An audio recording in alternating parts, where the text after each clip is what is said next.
Hi, this is Joe Walensky from ConveyUX. I'm the program manager and enjoying having some conversations with a few of the many presenters that will be at the conference that we're having in Seattle coming up in January. And today I am speaking with Jon Kolko. Hello, John. Hi there. How are you, Jim? Everything's good. Where are you talking to us from today? I'm here in Austin, Texas. And how's everything going in Austin? It's good. It's starting to be fall in Austin. That means that it's 40, so we all try our heat for the first time. Well, I thought we'd chat a little bit about the types of things that you're involved in. I know there's at least a couple of things. So why don't you tell us about the organizations that you work with and the type of things that you're involved with? Yeah, sure. So, I wear a couple hats, balance a couple things. I spend a little bit of my time running a school called Austin Center for Design, which is sort of a non-conventional one-year program for people who want to get to be interaction design practitioners, typically with a focus on social entrepreneurship. Um, and and that's a school that we started about 5 years ago. We had a number of cohorts go through that, and that takes up some time. And then the rest of my time is spent at a company called Blackboard, it's a software company. I'm the VP of design there. And I joined Blackboard as a result of an acquisition of a startup that I was at. So back in December, the startup MyEDU got purchased by Blackboard. And the focus of MyEDU is on helping college students succeed in college and get a job. And we subsequently rolled that into some of Blackboard's core product suite. Well, it's somewhat unique for an independent person to be starting a program like your interaction design program. What was the what's the overall theme for your program, and how did that come about? Yeah, it's a good question because you're right. It's been not very traditional. When we started it, the Texas Workforce Commission, which certifies us, was sort of confounded.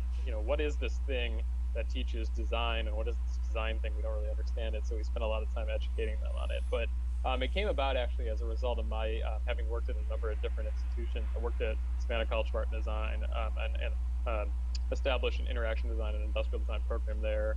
And I taught at University of Texas here in Austin, and I think I was a little bit troubled by the size of these institutions and the speed at which they executed. It took an awful long time to get anything done. And so, myself and a number of my colleagues at Frog Design felt we could move a lot faster, and we could change our curriculum to focus on problems that matter, really spending time dealing with social humanitarian problems rather than focusing only on, sort of things that will get you jobs. And it's kind of ironic, actually, because the focus on service design and sort of cohesive social entrepreneurship actually is more employable now. And so, ironically, our grads have no problem finding jobs, but that wasn't really the point in the first place.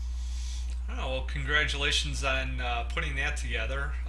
For Blackboard, what kinds of projects are you involved in there? What's a day in the life for John at Blackboard like? Yeah, it's a good question. The acquisition of MyEDU, we had about 24, 26 people there, so it was small. It was a startup, and Blackboard has like 2,000 employees, or 1,800 or something like that. So it's a real big culture change. And I think we had a little bit of trepidation when we first were acquired because Blackboard's not known for design.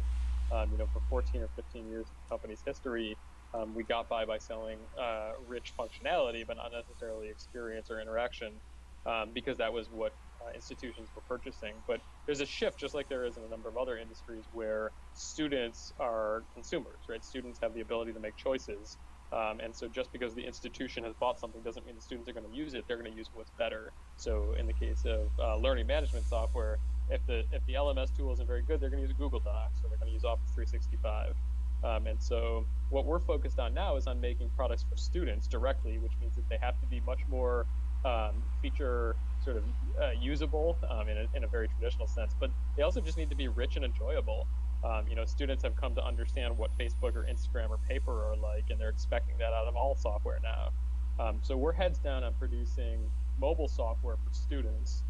Specifically, actually, we're doing sort of all the platforms: iOS, Winmo, and Android on both tablet and phone form factors. And really driving a more cohesive, integrated, useful, and desirable product line, which is, a first for Blackboard, but it's really, really exciting to build out a team in Austin that does that. I'm sure you're always being confronted with new technologies and having different thoughts about the design of the things you're involved in. Are there any particular topic areas that really have you that you're really excited, interested in about now? Yeah, there's probably two. One is on a big, broad level, and the other is much more detailed. On the broad level, we're driving a lot of the design work we do through behavioral insights, which means that we end up spending a real long amount of time, a disproportionate amount of time, with the people who are going to use the software.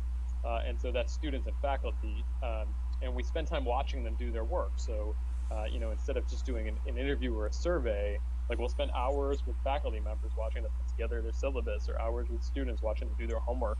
And that really starts to drive a much more empathetic perspective on what software we should be building, what's the right product to build. And at a big strategic level, that's really exciting because that means, design has always whined about not having a seat at the table. Now we have a seat at the table. Right now we're making strategic decisions.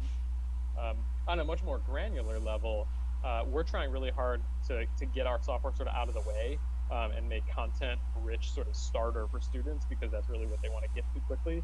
And so when you think about brandable elements, there's not a lot of like a decoration or aesthetic. We're really trying to be simple and subdued. So we're leveraging animation and motion as our brandable or ownable moments, which means that we're starting to do some really cool, really specific tweens and animations and easing in iOS, Android, and Winmo, and working across those platforms. So we've established a pretty sweet workflow where our designers are working with Flash to build out extraordinarily detailed animations, and then our developers who are in Shanghai and San Francisco are just phenomenal. They're delving into specific keyframes and looking at really small nuances. So it's fun for me. I get to sort of play at a big 10,000-foot level, and then also zoom in on little nits. Well, at the conference, you're going to be having a couple of topics. One of those, how to use empathy to create products people love. So what's the genesis of that? Where did that topic come from? Yeah, I mean, that's really been the focus of my work the last couple of years, as my role has sort of taken on more of a product manager. And traditionally, product management, is an engineering or a marketing competency. And when you approach it from a design perspective, you can really start to drive product strategic decisions that are more emotional.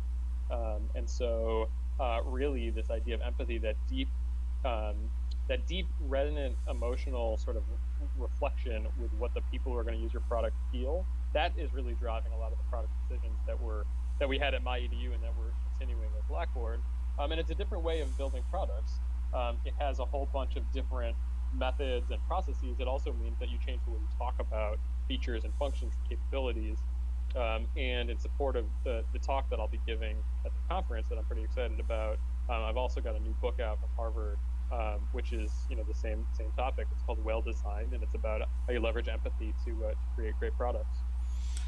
Well, the other topic that you're going to be doing is a mini workshop in our Saturday workshops, methods of design synthesis. And so, what can people expect from that?